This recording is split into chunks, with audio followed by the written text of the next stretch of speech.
Senator Amy Marcos lumaya sa alyansa ng kapatid na si President Bongbong Marcos. Masama ang loob sa hindi pag-endorso nito nung absent siya. Hindi ko naman intensyon na anti-administration yung hearing. Nagalit yata sa akin na nabunyag yon sa aking hearing. Hindi, matagal na kami hindi masyado nag-uusap. Maraming humaharang. Matagal na. Mabuti na lang pala hindi ako pumunta at hindi na ako binanggit. Kaya ako nalaman. Wag na tayo magpahirapan ng katawan. Sabi ko, kakalas na muna ako kung nahihirapan kayo. Nabunutan rin sila ng tinik na sabi ko, kakalas na lang ako para simple at klaro, parang maliwanag na maliwanag. Pero bago ang lahat, kung ikaw ay bago sa aking channel, huwag kalimutan na mag-subscribe at i-click ang notification bell for more trending news. Matatandaan na, makailang beses na hindi sumipot si re-electionist Senator Amy Marcos sa campaign sortie ng alyansa para sa Bagong Bayan na pinangungunahan ng kanyang kapatid na si President Bongbong Marcos. Ayon sa senador, hindi siya dumalo dahil mas tinututukan niya ang pag-aresto sa dating Pangulo Rodrigo Duterte.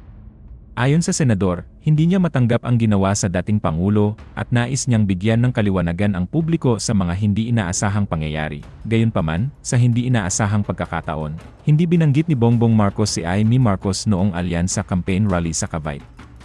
Hindi malinaw kung hindi sinasadyang napalampas ng Pangulo ang pangalan ng kanyang kapatid, ngunit nagawa niyang banggitin at pag-usapan ang tungkol kay Camille Villar na wala rin sa campaign sortie noon.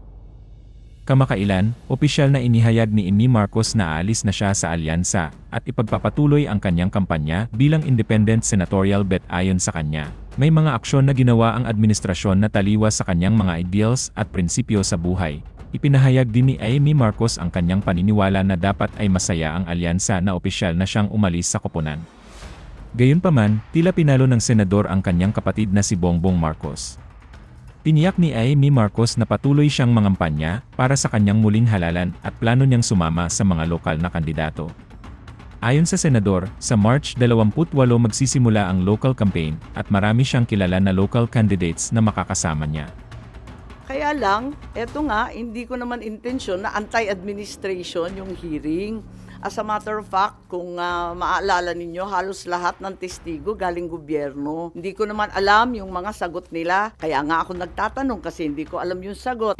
Malay ko ba kung anong sasagutin nila? Nung hindi sila magkasundo at hindi tumutugma yung mga sagot nila, hindi maganda yung itsura ng pamahalaan. Nagalit yata sa akin na nabunyag yon sa aking hearing. Hindi, matagal na kami hindi masyado nag-uusap. Maraming humaharang. Matagal na. Nakikita ko lang pag public events. Oo. At saka mabilis lang yon, maraming tao. Lumalim ang emosyon in the sense na nakita nila na maraming pagkakamali. At least yung tatlo na binanggit ko, na paulit-ulit na rin lumalabas sa social media. Kung tutuusin, very contrapuntal na siya, very anticlimactic na siya. Kasi paulit-ulit na yung lumalabas pati sa mainstream. Nung umpisa, sabi nila, hindi na daw makikilahok yung gobyerno. Pagkatapos noon, ang dami-dami ng testigo. Sabi ko, okay na. Ang dami-dami, nagpapadagdag pa nga sila ng pangalan, nagpadagdag pa nga sila ng upuan, kinapos pa nga tayo ng pagkain. Handain nila 3 kwarto tayo, di ba? Tapos akala ko, prepared na prepared. Sabi ko, ayos to.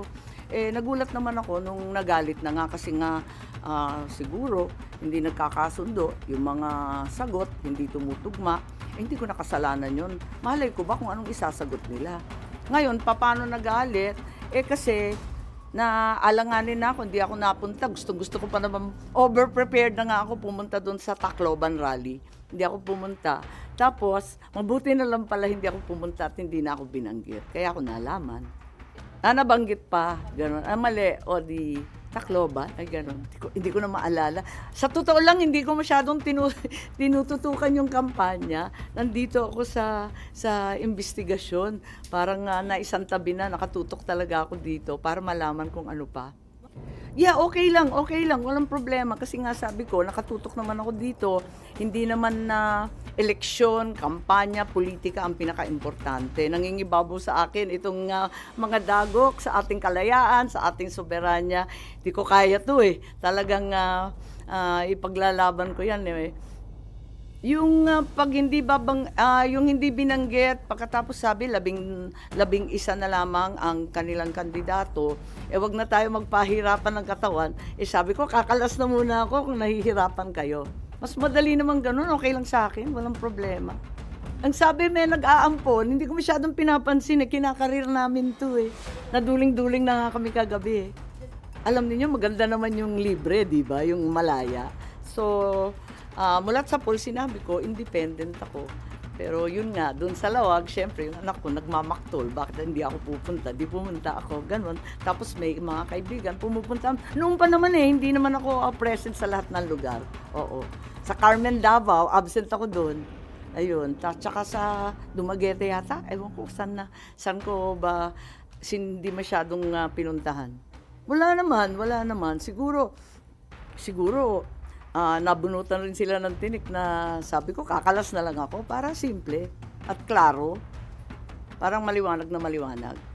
Hindi pa tayo maabot do'n, yung binasa ko 3 pa lang, preliminary finding pa. Hindi naman siguro.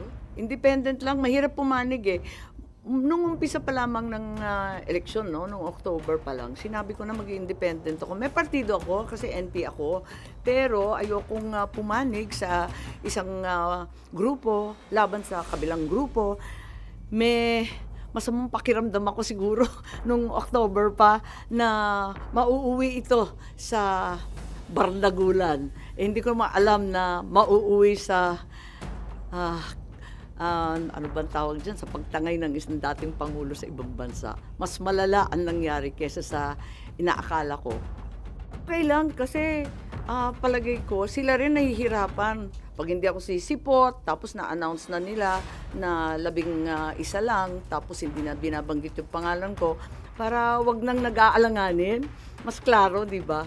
Alam mo naman ako, in your face. Hindi ko nga alam kung paano ako naging politiko, masyado akong prangka. Yung NP kasi, chill kasi na kwan yun, eh, na partido. Hindi masyadong nakikialam. Kasi tinatanong ko kung may direktiba, hindi, sabi niya, yung paniniwala mo, yung paninindigan mo, ganun naman kasi sa NP. Kasi iba-iba rin yung mga lokal, marami kaming lokal, eh, marami kaming congressman, mayor, governor. Eh, iba-iba naman yung kanilang stand, kaya hindi masyadong pinapakialaman.